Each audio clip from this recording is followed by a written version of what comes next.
research and development tax credit was recently made a lot more easier for pharmacies or really businesses in general to take advantage of as of the most recent tax years with the passage of some legislation.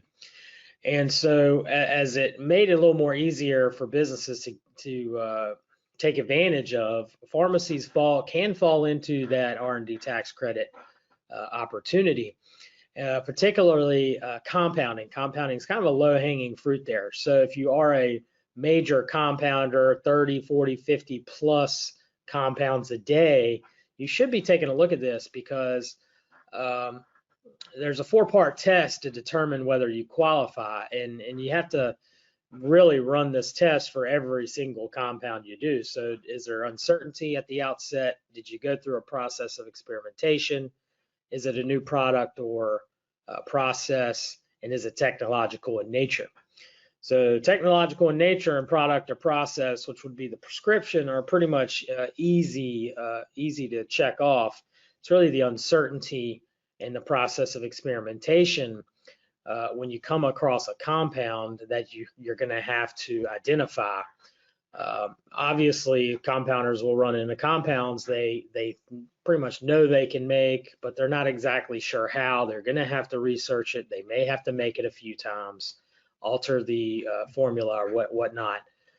And that could be a qualifying compound in that instance. And if you're running a lot of those and you're a big compounder, that can add up. And you've got some time involved in that. You've got pharmacists involved. You've got techs involved. It can really add up for you. Documentation is very key here. You're going to have to be able to substantiate that 4-part test and who's involved in that, the time and the hours involved, so on and so forth. But again, if you are that heavy compounder, the credit calculation can be several $1,000s and maybe certainly worthwhile your effort. Not to mention it is a recurring credit. So a great opportunity again for those heavy compounders out there.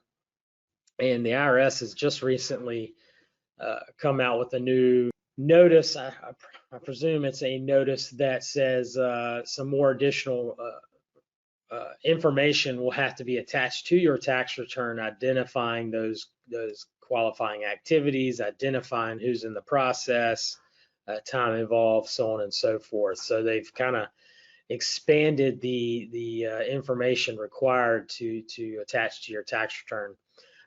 But if you're doing the work already and you've got that documentation handy, which you should in running the calculations, there are several calculations, then you should be okay. So not every pharmacy eligible here, but there's those out there that are heavy into compounding. This should certainly be on your radar. Thank you for watching. If you enjoyed the video, we invite you to subscribe to our YouTube channel.